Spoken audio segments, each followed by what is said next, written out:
Okay, welcome back to this second part in my journey of making my third album, Zodiac.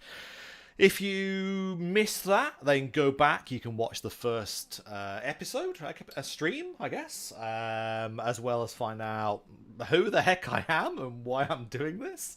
But yeah, this stream is going to be all about my template that I use. So in Ableton. So I'm not sure whether anybody else uses a template, but and I certainly haven't, like up until now.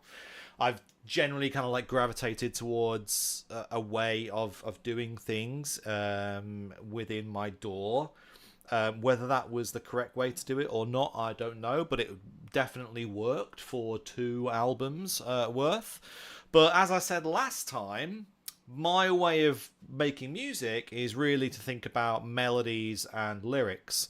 And with me shifting kind of away from that slightly for this third album, mostly concentrating on, therefore, noises as opposed to, writing MIDI and thinking about things in a kind of more melodic way, classical way, I would say. I've needed to change my brain chemistry and the way that I work, therefore, within Ableton. So that I don't feel like I'm coming to my workstation every day with a blank canvas and not really knowing like where to start really.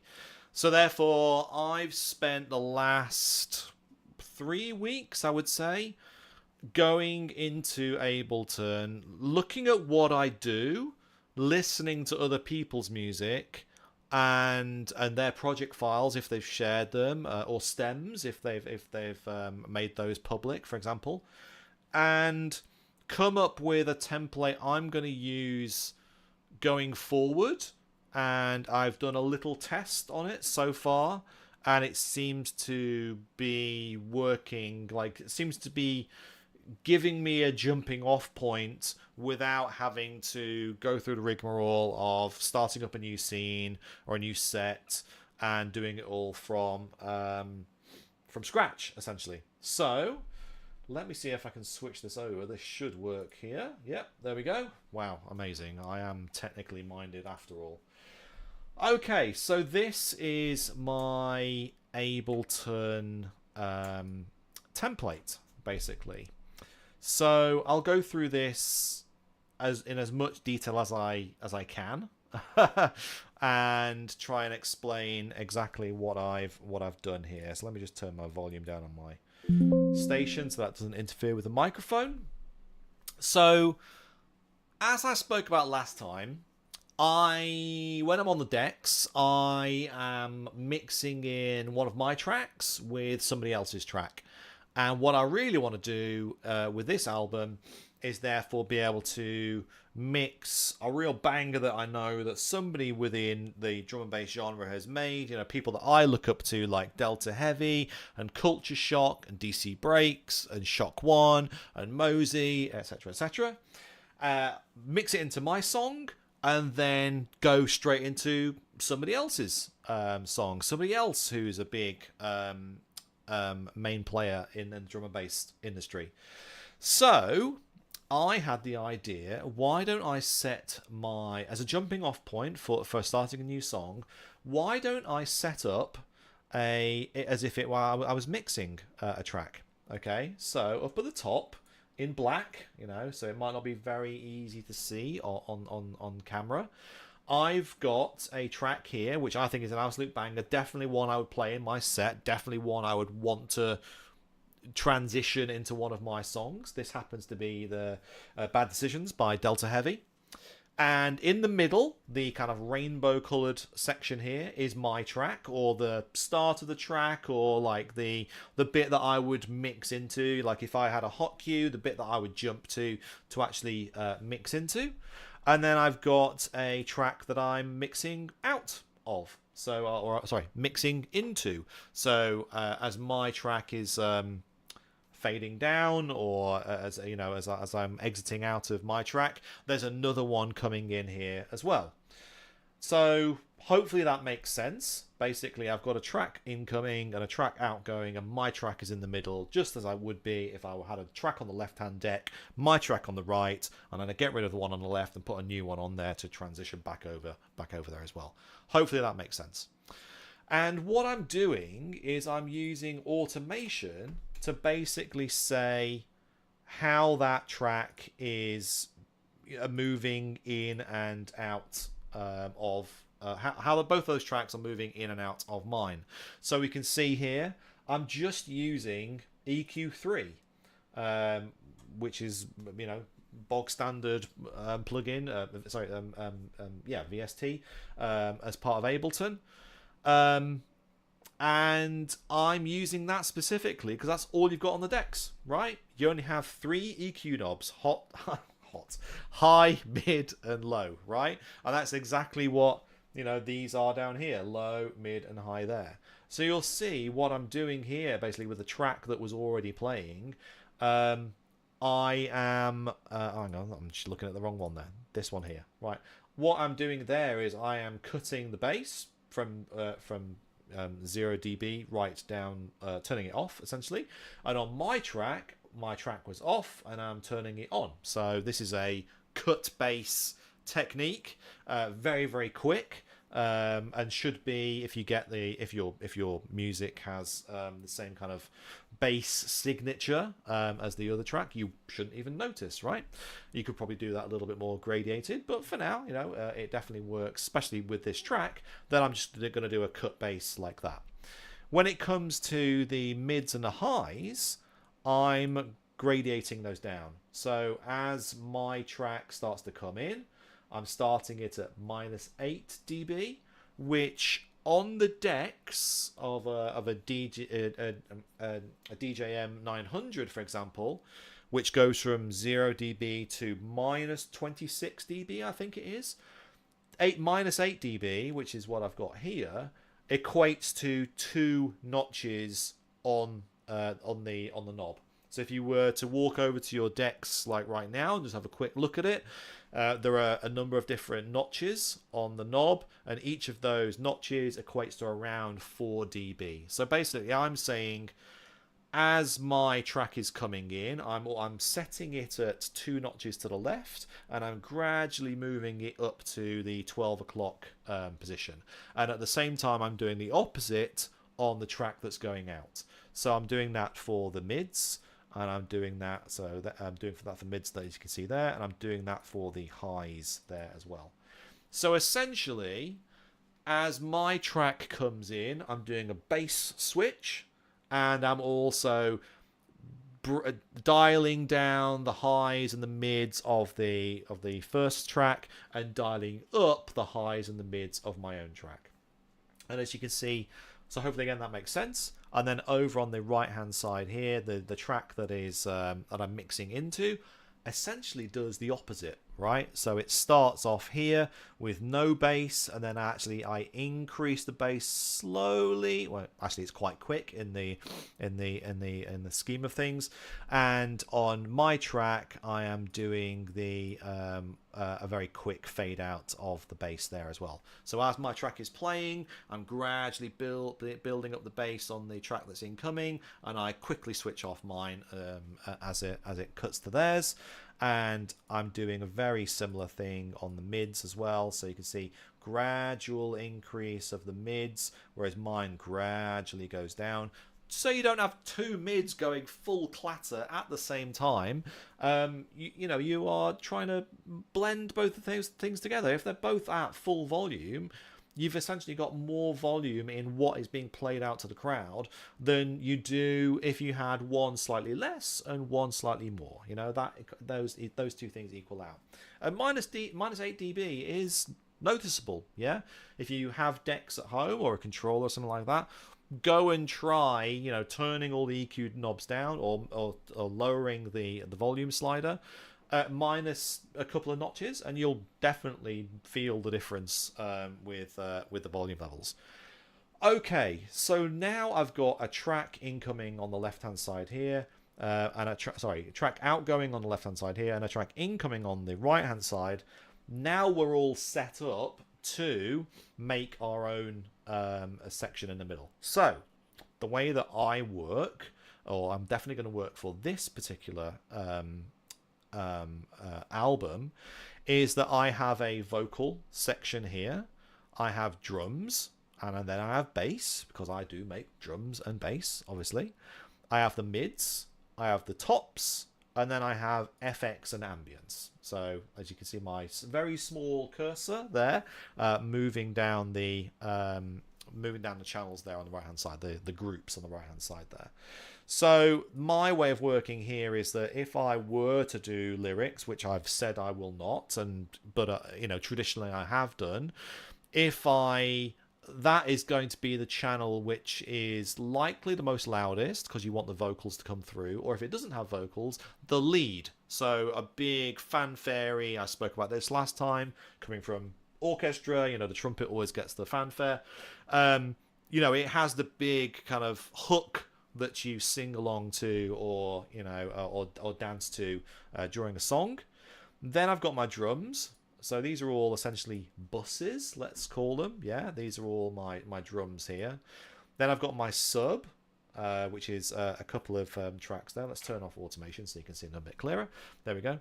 And this is obviously just their practice template, so what I'm playing with at the moment. I've got my bass. Now, bass for me is usually something that goes with the kick, or it's reinforcing the sub, but in a higher frequency. Because things like your iPhone and your, I don't know, your car stereo, or some TVs, if you don't have a sub, for example, the sub doesn't come through. And therefore, if you do want that growly undercurrent of sub, you do need to either stretch the sub out so it fills more frequencies, or, as you might do, you duplicate the sub, change it to a different instrument, and you put it in a higher register, or, you know, an octave higher or something like that, so it does come through on devices which don't have really sub support. Then I've got my through bass. Now, my through bass, this is kind of my own terminology for, which is basically, this is bass I want to cut through all the frequencies, regardless of compression or EQ or whatever. And we'll get into that in a second. And then we've got the mid range here, and then we've got anything in the top range there as well. My FX and ambience, I haven't actually added in anything in here at all, but that's going to be your build ups, your whooshes, your down fillers and all that kind of like stuff in there, or your tiny little weird things that you put in there. So again, hopefully that makes sense, and I've found it's good practice to just color coordinate them. So starting with red at the top, going through the spectrum down to purple at the bottom. So let's go into, now that we've got all the kind of constituent parts that are going to make my song up, let's go through what my template does, which is essentially gates parts of those channels and groups apart from each other.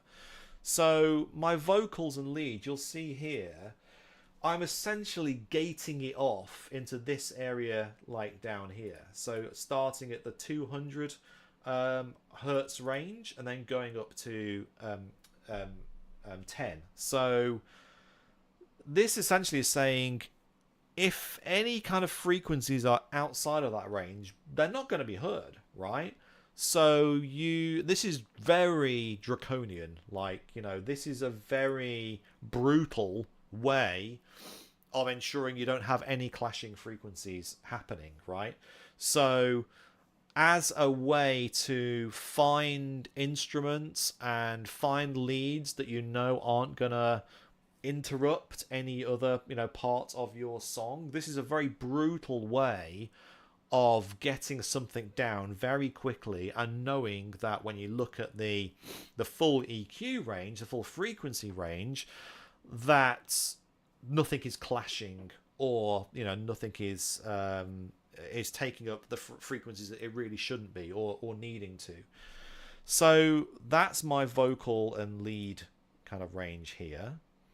Then I've got my drums. So this is a very basic, this is just a template, right? I just need some drums that will just, be representative of modern drum and bass, like very quickly, so I can just play it and kind of go, yeah, and then I can concentrate on the bass and the mids and the actual song itself, as opposed to rewriting drums from scratch and starting starting from a blank canvas. Like, there's already great samples out there using Splice or sold on culture samples or given away by the artists themselves via their Patreons or whatever. So as a way of like starting a song a little quicker, like, there is absolutely no reason why you shouldn't be using samples from other people here. So I've got a variety of different samples in there to give me a good basis of a drum rack, essentially. And what I'm doing here, and you'll find it, I do it a lot on everything, is basically I find the key bit of the start to write down in the EQ there where it peaks, where the main portion of that sample actually exists, and I'm raising it right up just purely visually so I can see which frequency is being used across the board when I look later. And you'll see I do that for most, if not all, of the actual samples here. I say all, I've done 2 out of the 5. So yeah, this is a work in progress. My sub then has this kind of EQ, which essentially is saying my sub should not be interfering with the kick from my drum rack, right? So my drum rack here has a kick which is at 65 hertz, and therefore my sub should not be interfering with anything at 65 hertz, and I've brought it all the way down. So again, this is a very, very brutal way of essentially saying the sub can come through, but at that particular frequency range, like, duck it completely. Now you can sidechain it, of course, to do the same kind of thing there, but as a template, this is a really good way of putting something down. So it doesn't matter what you really put in that sub range there, that frequency is not going to interfere with the kick, regardless of what you put in there. It's being completely removed. And then beyond this, which is 230 hertz here, 230 is where my snare is here. Oh, actually, I need to fix that. It's at 190 there. So let's go in and fix that, actually. So I'm going to choose my second one there and change that to 190, which now essentially says my sub can't go anywhere higher than the snare, right? In fact, I should maybe even bring that into 180 so it cuts off just before the snare, so therefore making sure the snare comes through within your track. So that's my sub. Again, hopefully this all kind of makes sense. It's probably quite brutal compared to like some other ways of doing this, but as a template it works, right? So let's have a look here. My bass is very, very similar there, so let's just make the same change there. So let's change that to 220. So again, my snare is definitely going to come through my bass. My through bass, right? So my through bass, as you can see, like, doesn't have any EQ at all. I want this to prevail through the entire song, all the niceties that it might have in the top end, everything that's in the mid range, and also then in the bass range as well. I will do very specific side chaining or compression in the through bass to make sure that even though it's playing in that sub or kick range, unlike before, unlike the other groups and channels where it's actually being like just removed through pure EQ, I'm going to fix any kind of like clashes with it very specifically, because I do want all the frequencies to come through on that. And the reason for that is because it's nice compartmentalizing everything, but in drum and bass, definitely there's some things which through LFO start in the top range and then kind of like graduate down to the bass, or they have like a really guttural, cool bass noise, but also have a little bit of mid-range, yeah, and therefore you can't be quite as brutal with that. You know, you do want all things to actually come through on that, and you have to do it there. You have to make sure they don't clash in a different kind of way. So that's my through bass. This may not, you know, be the same for other genres, but you know, definitely in drum and bass, from listening, from creating, composing, you know, and producing this stuff, like that's definitely how I have found it working. My mid range is almost the exact opposite of my bass range. So my mid range, sorry, cuts off anything below the snare. So we said my snare was at 230. So actually, let's just put this on the other side of 230 on 240, which means that anything that you're seeing there in blue, the frequency range doesn't go, like it will not cut through.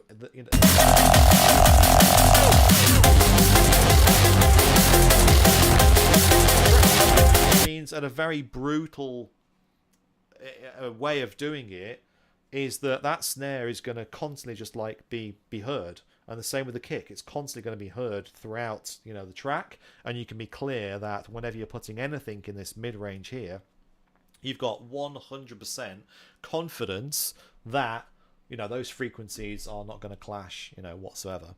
And the same for the tops. The tops, actually, I chose 2000 megahertz there, so 2 kilohertz. To again, kind of like just make sure that nothing in the it was being affected by the bass. It usually wouldn't anyway, because it's a top anyway, right?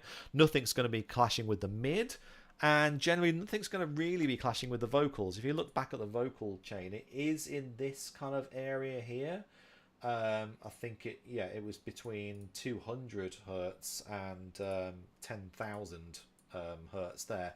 So by choosing 2000 hertz, you know, you are saying towards the top of the vocal range, towards the top of the lead range, you are going to get some kind of clashing, as it were. But generally, if you're putting a top in there, you'd make it like slightly less volume, and you wouldn't want anything really in that kind of like screeching top end anyway, I'd say. So yeah, there you go. That is my template that I've put together, and I guess the proof is in the pudding. So if I just turn the volume up here slightly, this is the Delta Heavy Bad Decisions track going into a track by Muzz, F minor simulator, with my track in the middle. So I'll shut up now for a minute and allow you to listen what that sounds like.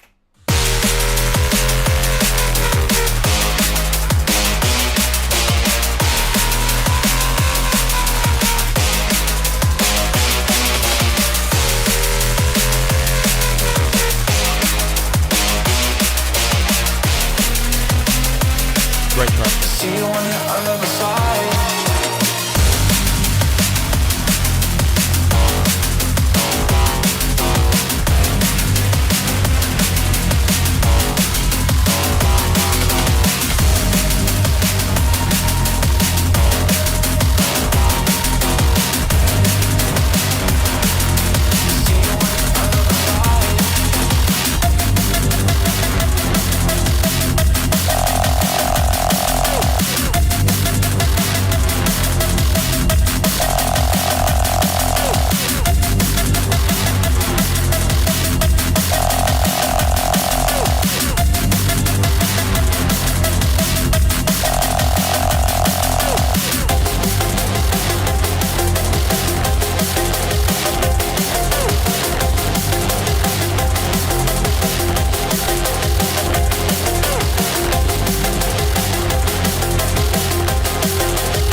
Hope that gives a good idea of what's going on there. And that's been done, I mean, in a very basic form. That's taken a couple of hours to actually put together. You know, this is by no means finished at all, but hopefully you can see that everything works volume wise. Everything was in the same kind of like range. I haven't done any compression. Sorry, I haven't done any side chaining like whatsoever. I've done a little bit of mastering, and we'll get into that next time. The additional things that I've done. For example, you'll see, weirdly, I've got my master chain on a group as opposed to down here on the master. On the master, I've only got a few things just to not blow my speakers when I'm doing these videos. So yeah, that's odd, right? And we'll go into that next time. But hopefully this gives a bit of an idea of the new way of working for me. And also maybe a new way of working for yourselves at home if you are kind of struggling for ideas on how to start tracks or how you are going to get them to sound good next to other people's tracks. For me, this is a godsend, right? For me, this has changed the way I think about creating music. Whereas before, I would have started with that vocal and drum, those two sections there. I would have started here with these two sections and started writing lyrics and vocals and putting a melody in there as well. And that's where I would have started at. Now I've essentially said drums are done. You know, there's a decent, you know, version of drums in there, and really I'm now working on these sections here. So all the stuff in the middle, without any kind of like lead or anything like that. So for me, this is a massive shift in how I think about music. And for this type of music, this kind of like filthy, neuro-funky, gritty, no lyric kind of drum and bass, this is definitely going to save me time every time I open up my Ableton and come to do a new song. So, again, thanks for joining me on this journey. Thanks for watching this part 2. Any kind of like or subscription or ring that bell, all that nonsense that everyone else talks about, it really would help me know if other people were interested in this kind of like stuff.